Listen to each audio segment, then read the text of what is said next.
에베소에서 하나님 말씀이 퍼져나가는 과정을 우리에게 보여주는 말씀을 우리 이영락 기사님이 잘 읽으셨습니다.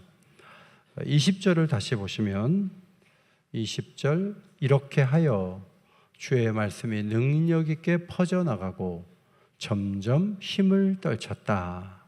어떤 과정을 통해서 하나님 말씀이 능력 있게 퍼져나갔는지를 오늘 본문이 보여준다는 말씀이죠. 첫 번째로 복음이 비방을 당하는 것이 첫 번째 모습이었습니다. 석 달 동안 유대인을 중심으로 회당에서 하나님 나라에 대해서 강력하게 전했겠죠.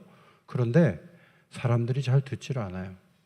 그 반응이 9절에 기록되어 있습니다. 어떤 사람들은 마음이 굳어. 여러분, 설교자도 설교 준비 잘해야 되지만 굳은 마음에는 어떤 씨앗을 뿌려도 먹히지가 않습니다. 길가 같은 마음밭은 마귀가 말씀을 가져가고, 돌박 같은 마음은 어려움 생기면 등 돌리고, 가시떨기 같은 마음은 염려와 유혹에 빠져서 결실하지 못해요. 에베소에 있는 유대인들은 마음이 굳어졌어요. 하나님 말씀을 잘 받지 않았습니다. 다시 띄워주시면 무리 앞에서 이 도를 비방하거늘. 이 도가 뭐죠? 십자가의 도예요. 십자가의 도는 하나님이 당신을 위해서 헌신적 사랑을 하셨습니다. 하나님의 아들이 사람이 아닌데 사람의 몸을 입고 오셔서 당신의 죄를 위해 대신 십자가에 죽으셨습니다. 그분이 사흘 만에 부활하셨는데 그분을 구주로 모시면 당신이 해결하지 못하는 죄와 죽음의 문제가 해결됩니다. 이 도예요. 이 도를 비방했어요. 여러분, 비방을 들으면 이게 마귀가 전도자에게 길을 꺾으려고 하는 말이죠. 비방을 하는 거죠.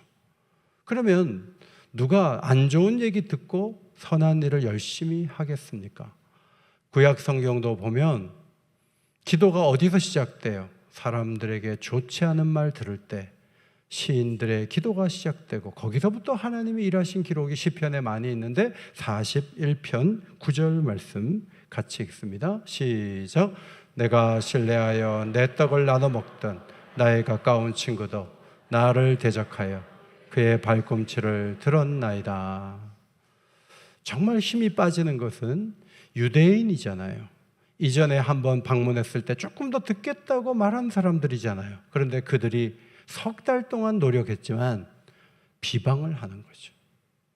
여러분도 신앙생활 잘하다가 누가 여러분 비방했다 그러면 기분이 나쁘고 교회 생활에 영향이 오고 아픔이 있죠. 전도자들은, 선교사들은 이 비방의 문제를 1차적으로 극복해야 하나님의 역사를 이룰 수가 있었는데, 나사렛에 들어가서 예수님께서 목수의 아들이 아니냐, 뭔 얘기를 하는 거냐, 놀라운 말씀을 전할 때 선입견으로 예수님 말씀을 듣지 않고 낭떠러지로 끌고 갔던 일도 있어요. 잘 안다는 이유 때문에 오히려 비방하는 사람들이 주변에 있을 수 있지만, 바울은 기가 꺾이지 않고 지속적으로 복음을 전하는 방법을 찾았죠. 두 번째, 두란노 소원에서 제자를 따로 세우고 날마다 복음을 전했어요. 이것이 하나님 말씀이 퍼져나가는 과정을 보여주죠. 제가 오카노 목사님 살아계실 때 칼 세미나 갔다 왔는데, 오카노 목사님께서 제자 훈련의 유용함을 성경적 근거로 볼 때 사도행전 19장 9절 말씀이 굉장히 중요한 말씀이라고 거론했던 것을 기억해요. 제자들을 따로 세우는 거죠. 다수를 상대로 계속 포교 활동을 하는 것이 아니라 따로 세운 제자들이 일당백이 되어 하나님의 역사를 이룰 수가 있는데, 두란노 서원에서 날마다 성경을 강론하는 열심을 이어갔습니다. 회당이라는 종교적인 건물에서 안 되니까 세속적인 건물에서 세속적인 사람들에게 복음을 전하기 시작했는데, 여기에서 열매를 맺게 된 것이죠. 두란노 서원은, 서원에 해당되는 스콜레라는 이 단어는 여가, 휴식, 그런 의미예요. 일로부터 여유를 갖고 자유스럽게 토론하는 마당이 있는 집, 이곳이 두란노 소원이에요. 묘비에 보면 두란노라는 사람의 이름이 많았대요. 그러면 두란노 서원은 두란노라는 사람이 예수를 믿어서 무료로 장소를 제공했거나 예수를 믿지 않았기 때문에 정기적으로 사도 바울에게 세를 받으면서 2해 동안 빌려준 공간으로 볼 수가 있습니다. 사도행전 어떤 사본에는 오전 11시부터 오후 4시까지 강론했다고 기록된 사본이 있어요. 오전 11시는 그들이 낮에 쉬는 시간이에요. 그런 시간을 정해서 바울은 열심을 다해서 여가를 위해서 온 사람들에게 복음을 전했던 것으로 볼 수가 있습니다. 세 번째로 아시아인들이 에베소에서 말씀을 듣고 퍼져나가면서 하나님 말씀이 힘을 얻게 된 것입니다. 10절입니다. 오늘 이 10절 말씀을 저는 가장 중요하게 보게 됩니다. 자, 10절을 한 음성으로 읽을 때 성령의 도움을 받아 읽으시기 바랍니다. 시작. 2해 동안 이같이 하니 아시아에 사는 자는 유대인이나 헬라인이나 다 주의 말씀을 듣더라. 여러분, 2년 동안 말씀을 전했어요. 그런데 제자들에게만 말씀을 전하지 않고 그 광장에 한번 가볼까? 어제 말씀 좋은데 오늘도 가볼까 해서 여러 지역의 사람들이 유대인이나 헬라인이 몰려든 거죠. 그래서 많은 사람이 주의 말씀을 들었다는 것입니다. 여러분, 이것은 굉장히 풍성한 결과를 가지고 왔는데 골로새서 1장 7절입니다. 이와 같이 우리와 함께 종된 사랑하는 에바브라에게 너희가 배웠나니 그는 너희를 위한 그리스도의 신실한 일꾼이요 성령 안에서 너희 사랑을 우리에게 알린 자니라. 성경학자들은 골로새 교회가 바울이 세운 교회가 아니고 에바브라가 세웠는데 에바브라가 어디서 복음을 들었는가? 두란노 소원에서 말씀을 듣고 자기 고향에 들어가서 교회를 세운 것으로 봐요. 그래서 에바브라에게서 골로새 교회 소식을 듣고 골로새서를 남겼던 바울의 열정을 우리가 이해할 수가 있는 거죠. 뿐만 아닙니다. 2장 1절 내가 너희와 라오디게아에 있는 자들과 물은 내 육신의 얼굴을 보지 못한 자들을 위하여 얼마나 힘쓰는지를 너희가 알기를 원한다. 라오디게아에도 교회가 세워진 거예요. 바울이 직접 세우지 않았지만 두란노 소원에서 말씀을 들은 사람들이 자기 고향에 가서 교회를 세운 거죠. 자신이 직접 세우지 않았지만 제자들이 세운 교회에 대해서 애착을 갖는 것은 당연한 일이 아니겠습니까? 지도를 볼까요? 에베소에서 동쪽으로 160km 지점에 골로새 교회가 있어요. 그 근처에 라오디게아가 있고 히에라볼리가 있어요. 정치적으로도 중요하고 상업이 발달한 이곳에 하나님께서 에베소에서 말씀을 들었던 자들이 교회를 세우게 하심으로 복음을 확장케 하시고 에베소가 중대한 복음의 기지가 되도록 역사하셨다는 말씀입니다. 어떤 비방을 들을 때 우리는 비방에 골몰하게 되고 비방에 빠져서 마음을 빼앗기죠. 바울이 두란노 소원에서 말씀을 강론할 때만 해도 과연 이곳에서는 비방 듣지 않을까 우려하면서 말씀을 전했겠지만 하나님께서는 다양한 사람들을 그곳에 보내셔서 여러 지역에 교회를 세우시고 왕성케 하는 일들로 연결시키신 것은 전적으로 하나님이 행하신 일이라 그렇게 볼 수가 있죠. 그럼에도 불구하고 라는 책은 말레이시아 숭아이웨이라는 지역의 선교 보고서입니다. 이 책에 보면 아네트 마가렛 펀이라는 3명의 여성교사가 말레이시아 숭아이웨이에 교회를 세우고 50가정을 놓고 기도했어요. 50가정이 이곳에 와서 예배드리게 해주세요. 하나님이 그 기도를 들으셔서 처음으로 세 쌍의 부부와 자부와 며느리, 자녀가 6명인 엄마가 세례를 받았습니다. 새 선교사에게 언어를 가르치는 야비라는 현지인도 예수를 믿게 되었습니다. 많은 사람이 주일 저녁 예배에 모였고 청소년들, 어린이들이 많이 나왔어요. 주일 오전 8시 영어 예배, 오전 10시 중국어 예배, 점심 식사 후에 인도네시아어 예배를 드리는데 이들은 대부분 이주민으로 말레이시아에 치어본 사람들이었습니다. 주말에는 150여 명의 젊은이들을 중심으로 모임이 이어졌는데 네팔 노동자들이 또 모임을 갖기 시작했어요. 그래서 이 선교사님들이 기도가 뭐냐면 네팔 사람들이 여기서 복음을 듣고 고향으로 돌아가 복음을 전하게 해주세요. 이렇게 기도 제목이 확산되었습니다. 인도네시아 부흥 이야기라는 책을 보니까 루벤이라는 사람의 헌신이 소개되어 있었습니다. 이 형제, 루벤이라는 형제는 신학교에 들어가려고 원서를 냈는데 점수가 안 나와요. 공부할 수 있는 상황이 아니다 해서 탈락이 됐죠. 1년 동안 우체국에서 일하면서 다시 원서를 냈는데 또 안 됐어요.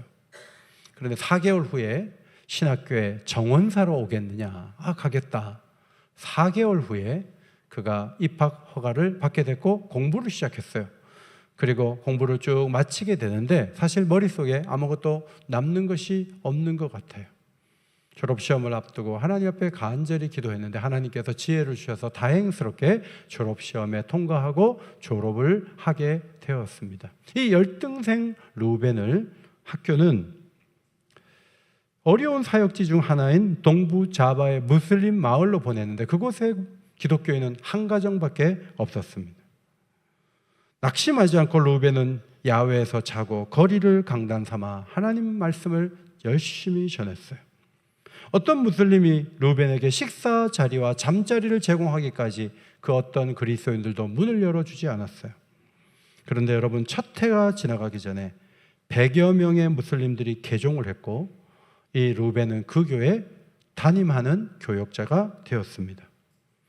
그제서야 기독교인들이 감동하여 집을 개방하고 그들과 만나 매일 기도하기에 이르렀습니다. 두 번째 해에 무슬림 60명이 긴 칼을 차고 와서 교회를 없애버리겠다고 하는데 경찰차가 마침 지나가다가 사이렌을 울릴 때 60명이 다 도망을 침으로 하나님이 보호해 주셨어요.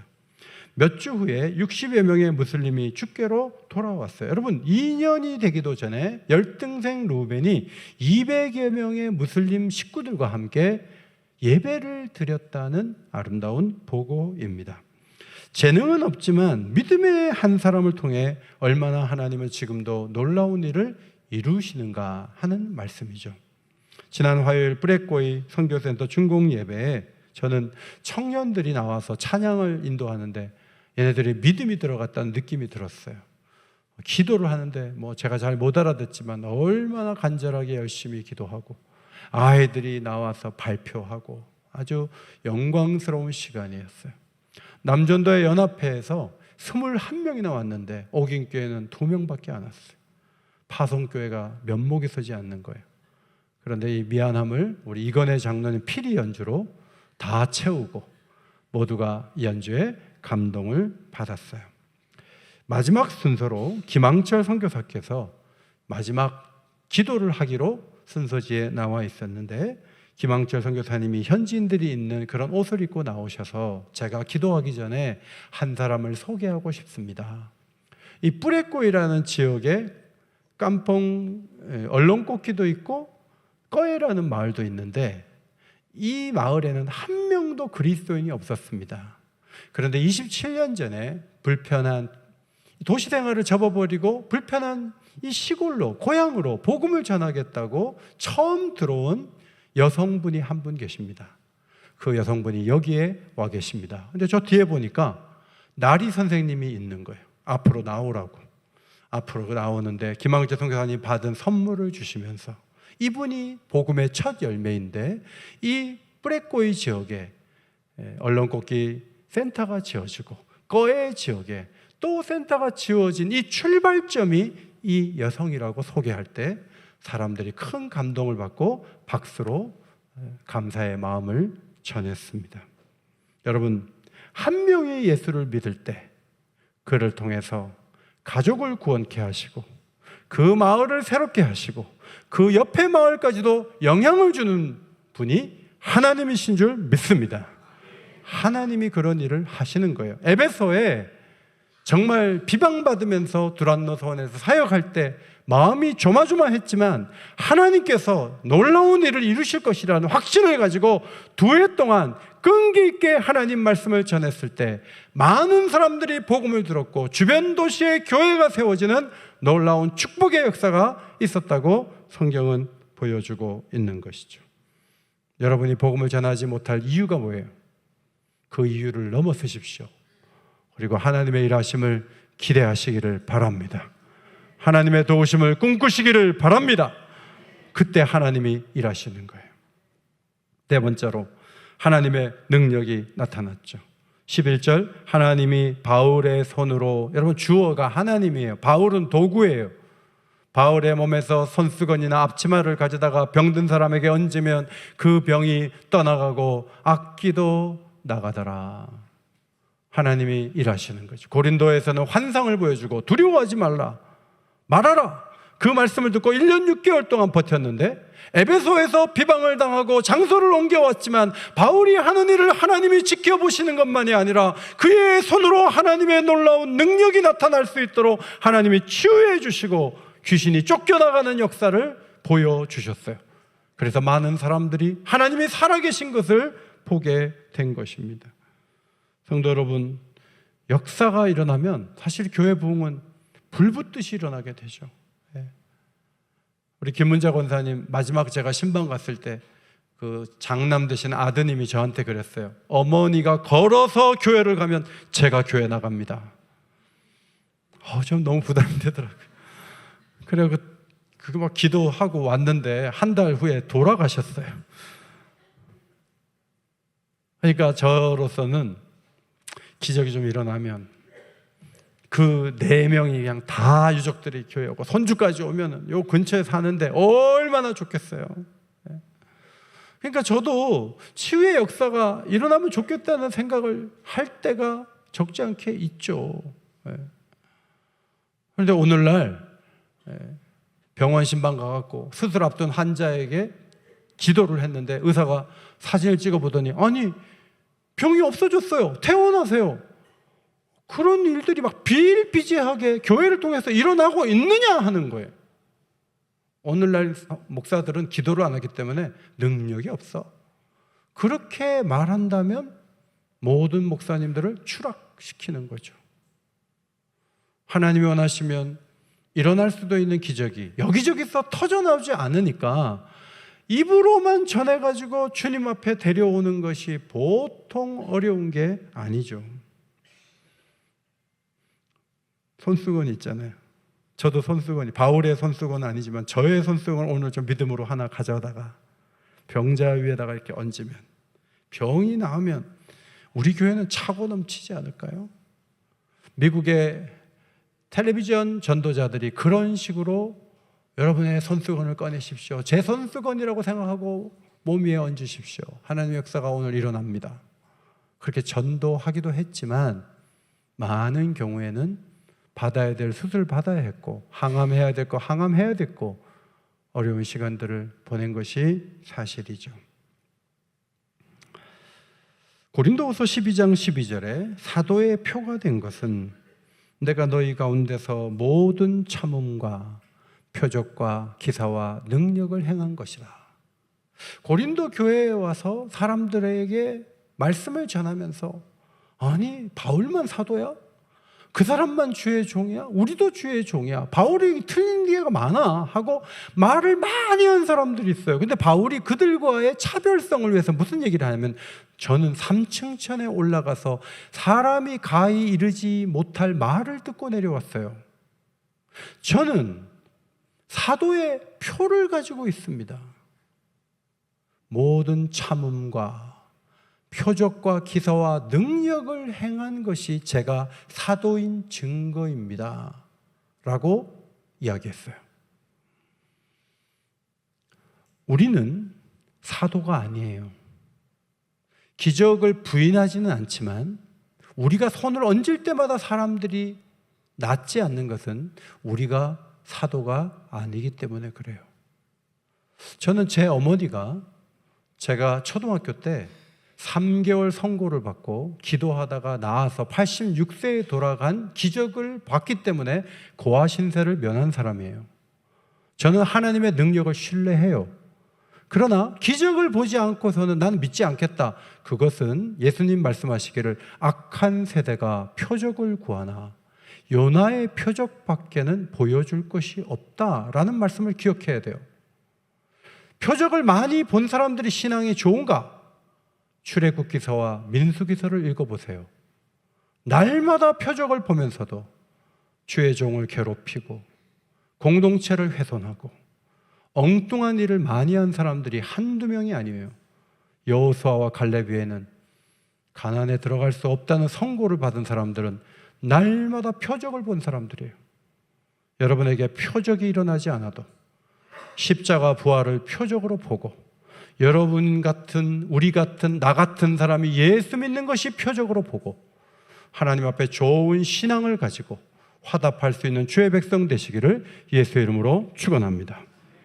다섯 번째, 모방 불가한 능력의 세계죠.